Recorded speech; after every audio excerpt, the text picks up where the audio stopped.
Hunger is not something we practice or preach. Hunger is not something we try to teach. It falls among us one at a time.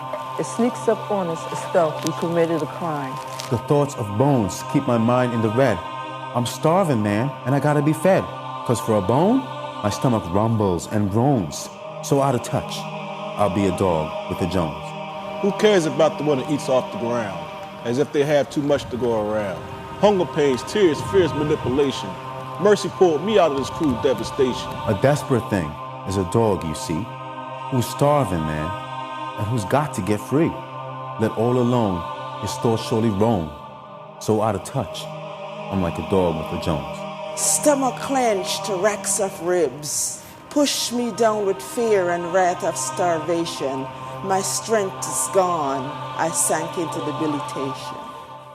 There's a difference between a dog and a cat. One tends to be free, the other is trapped.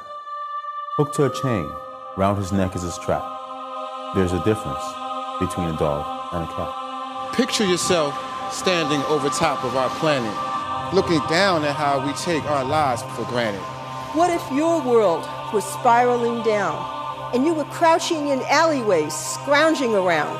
If you don't know what hunger is, try skipping the meal. Then skip 2, 3, 4, and 5. You'll know how it feels.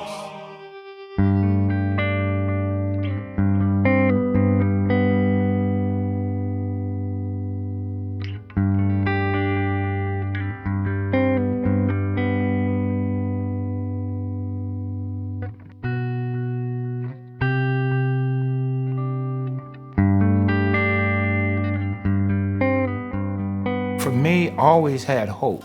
The soup kitchen just was my hope materializing. With tasks being in my life is getting better. I'm starting to get back on track. It's a welcoming environment. You know, everybody gets along with everyone. You can sit down, talk with people that you haven't met before. You know, get food if you haven't ate today. They want to help the people coming off the street with everything. It's not just food. They don't just do food here. They do everything from art, music, to working with social services so you could get Medicaid, get an ID, get a birth certificate. I mean, they really want to help you to better yourself. The Trenton Area Soup Kitchen knows that food alone can't solve the hunger crisis. Folks living in poverty needing food also need other services to help them towards self-sufficiency and improving the quality of their life. All of the services we provide here at Task are a result of our patrons' needs and interests. One of the newest services that we've provided at Task came as a result of interest by one of our staff members in helping our patrons who suffer from addiction. Justin Williams came to us first as a patron, then started working with us full-time as a custodian. Justin's on his own journey of recovery and shared his interest in helping to work with our patrons. So today he is a certified peer recovery specialist at Task, sharing his journey to help others. I'm a recovering addict. At one time in my life I was using drugs, using Trenton Area Soup Kitchen, to come eat. One day I decided I wanted to get clean. And here I am. I spoke up because, they was talking about trying to get housing for our patrons. And I said, well, maybe we need to deal with their addiction first before you start trying to get them housing, because you don't want them to lose the house. So let's try dealing with their addiction first. I'm happy the Task is here for them, because they was here for me. Another very important service that Task provides is helping our patrons get identification. It is absolutely a lifeline for them. Without getting identification, you can't apply for many benefits: food, housing, medical care. Our social workers work really diligently with our patrons to help them get their identification back. Here's a heartwarming story about Woodrow. The first time that we had a chance to meet, he had come and he was sitting down in the dining room, just kind of taking in the sights. And I walked through the dining room, and as I was walking, I felt someone tap on my arm, and it was Mr. Gillyrod. The first time I saw when they see the pyramid of a person that would help me. It's a complicated story, but it's certainly not the only one that I've heard like it. When Mr. Gilliarod was born at home, and he lived on a farm, so there were not many people around, and his parents were illiterate. They worked their whole lives to make that farm prosperous, but it didn't include a lot of reading and writing. And so when they named their son Woodrow Wilson Gilliarod, they spelled it one way at first, and then when they enrolled him in school, they had spelled it yet another way, and then by the time that he was an adult and began working in his career, he had chosen to spell his name a third way.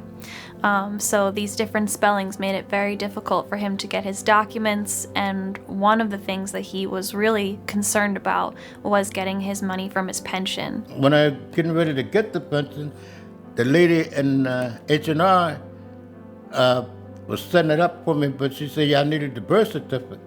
And on the birth certificate, my name was spelled wrong, and from the way that it was on the job. The chances of Mr. Gilliarod being successful in obtaining his birth certificate on his own are slim to none. He would have had to find a way to contact the congressman's office and find another source of advocacy, if not for the soup kitchen. When I finally got my pension, I could get my own place, I could, certain other things I could do, but I had the business I had to take care of. He's grown so much as a person now that he doesn't have to worry about having a safe place to sleep anymore. He knows he can come home. At the beginning of this video, you saw an example of some of my favorite services here at Task, our arts program. We provide visual arts, music, and creative writing. It really helps our patrons who have been through some traumatic experience in their lives to express themselves, share with others, and it also gives them a great sense of hope. In my classes in school and all that, I was always the most artistic kid.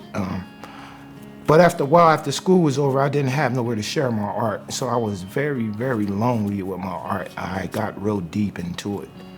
I got into a whole different world. That was another world, escape from the harshness of what I was seeing around. I could control that world and I could immerse myself. And once I got to the soup kitchen, I found actually who I am. I found me.